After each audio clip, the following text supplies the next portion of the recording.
조선 후기에 새로운 학문 실학이 등장했습니다. 실학자들 사이에서 토지 제도를 개혁하자는 주장이 제기되었는데요. 이들이 왜 이러한 주장을 했는지 역사 이뉴스에서 자세히 알아봅니다. 실학을 꽃피운 학자 정약용에 대해 집중 탐구합니다. 안녕하세요. 역사 이뉴스의 최연지입니다. 조선은 유교의 나라로 대부분의 학자들은 성리학을 연구했습니다. 하지만 성리학에서는 기술이나 과학을 천시하고 지나치게 예의와 도리만을 따져서 백성들의 삶이 나아지는 데는 별로 도움이 되지 못했습니다.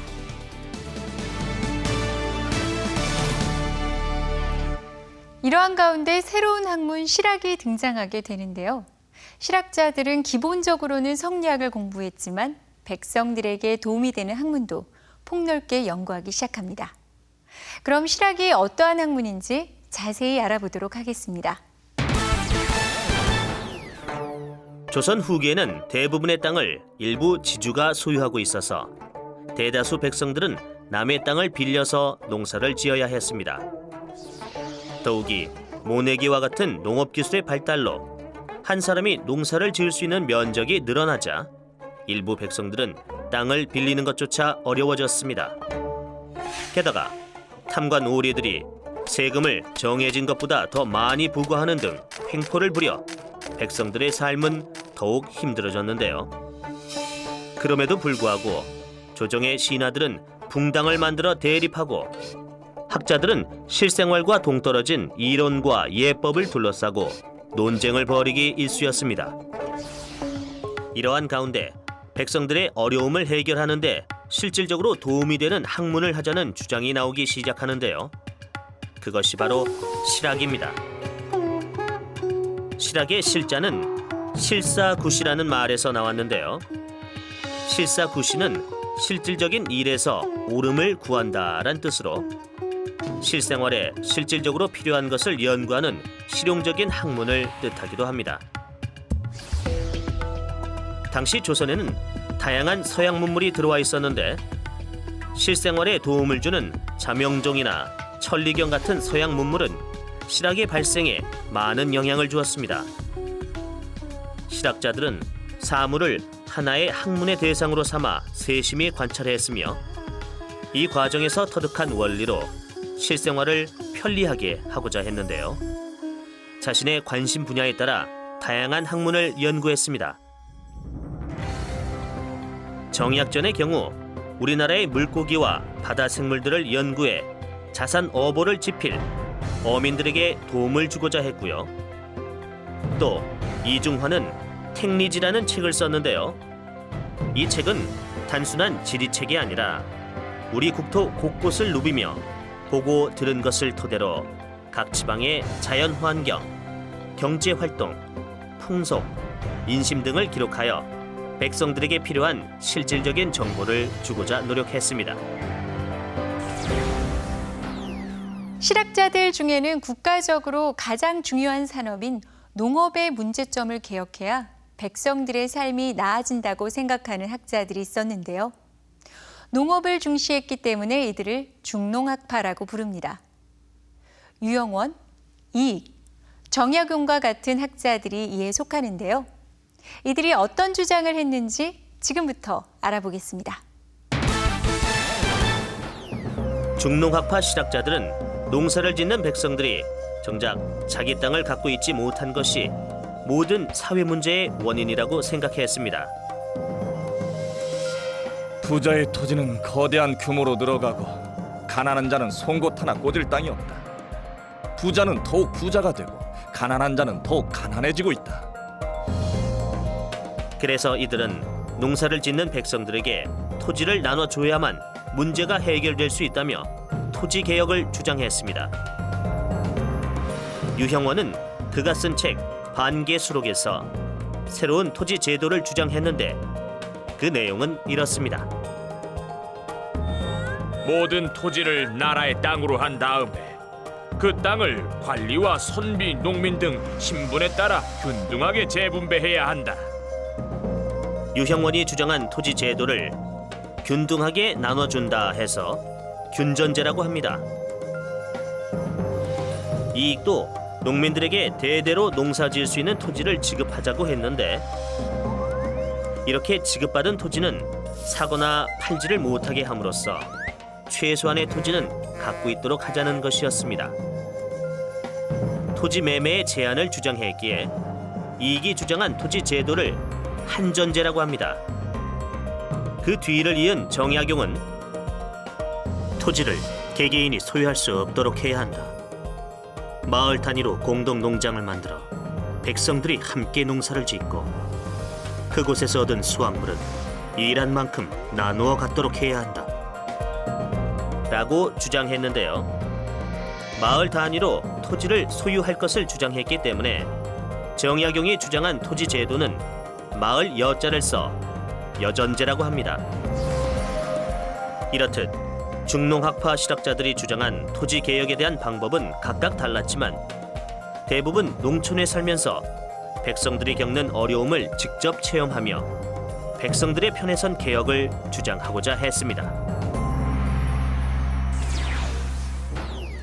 중농학파 실학자들은 토지 제도의 개혁을 바탕으로 사회 전체를 새롭게 변화시킬 다양한 개혁안을 내놓았는데요.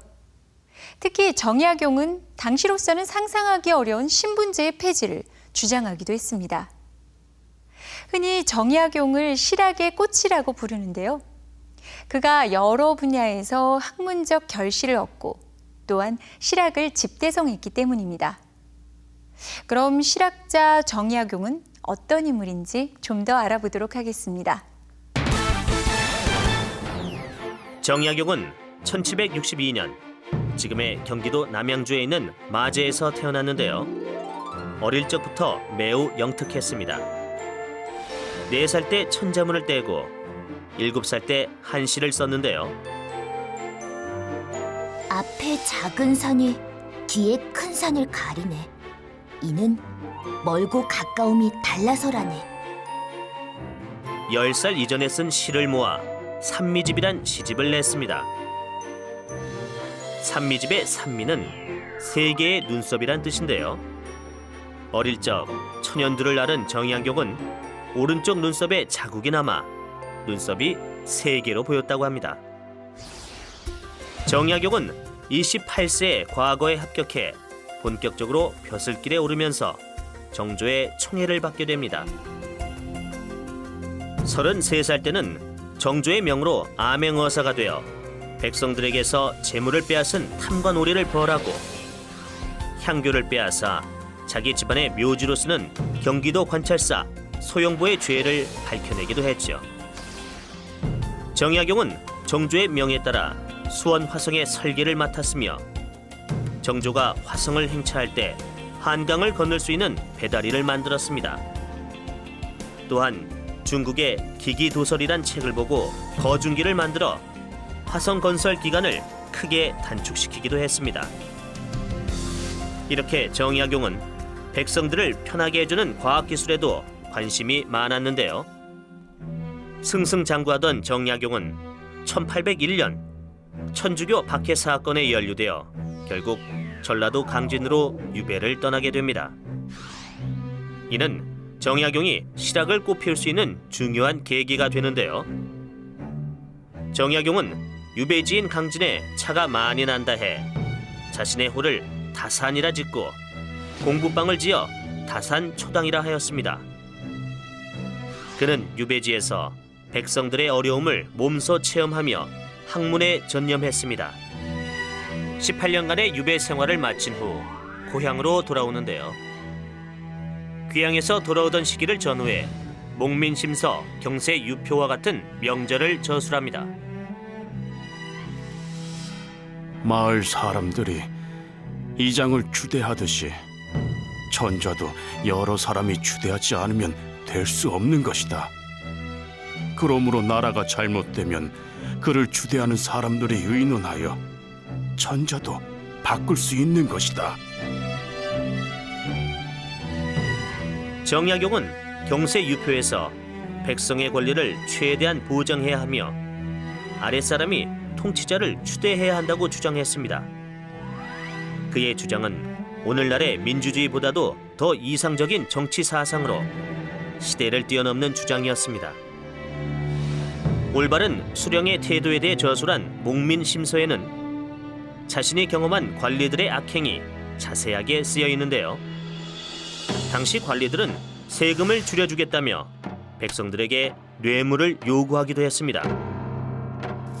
이들은 뇌물을 주는 부자에게는 세금을 줄여주고 뇌물을 바치지 않는 가난한 백성에게는 부자가 내야 할 세금까지 부과해 백성들의 고충을 가중시켰습니다.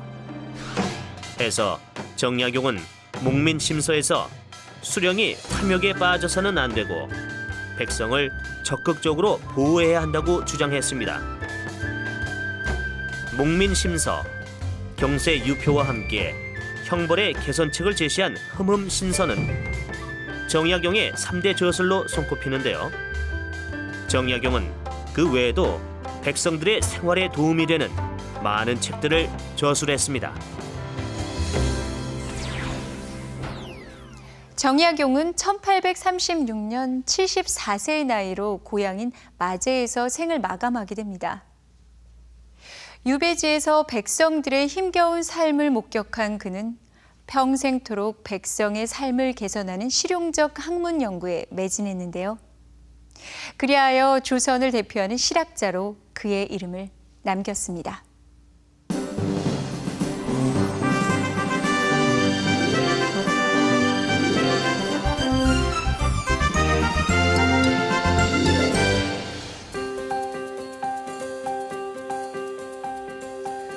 조선에서 실학자들이 백성이 잘 사는 나라를 만들기 위해 개혁을 주장하는 동안 유럽에서는 인간의 힘으로 기존 질서를 타파하고 사회 개혁을 하자는 계몽주의 사상이 유행했는데요.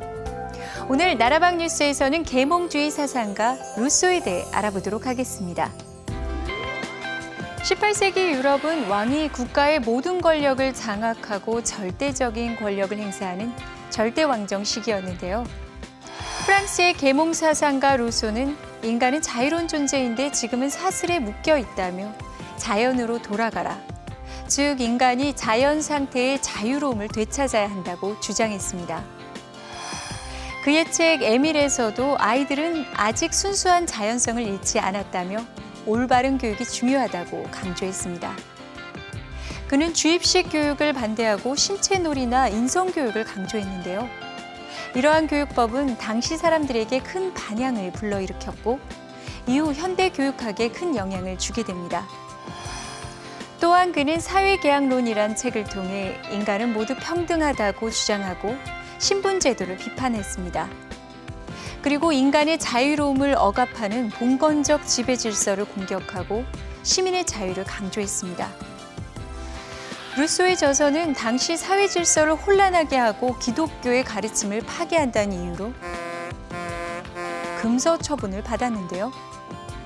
그는 정부의 탄압에 쫓겨 도망 다니다가 방랑자로서 생을 마감합니다. 그의 사상은 시민혁명의 사상적 근거가 되었는데요. 그가 사망한 지 11년 후 프랑스 혁명이 일어나게 됩니다. 역사 이뉴스. 오늘은 조선 후기 새로운 학문인 실학과 실학자 정약용에 대해 알아보았습니다. 실학자들은 백성이 잘 사는 나라, 백성이 주인이 되는 나라를 꿈꾸었는데요. 그리고 이러한 사회를 만들기 위해 많은 개혁을 주장했습니다. 하지만 대부분 관직에 나가 그 뜻을 펼치지 못했죠. 그렇지만 그들이 주장한 사상은 소중한 학문으로 남아 오늘날에도 많이 연구되고 있습니다. 그럼 역사 이뉴스 다음 시간에 다시 찾아뵙겠습니다. 감사합니다.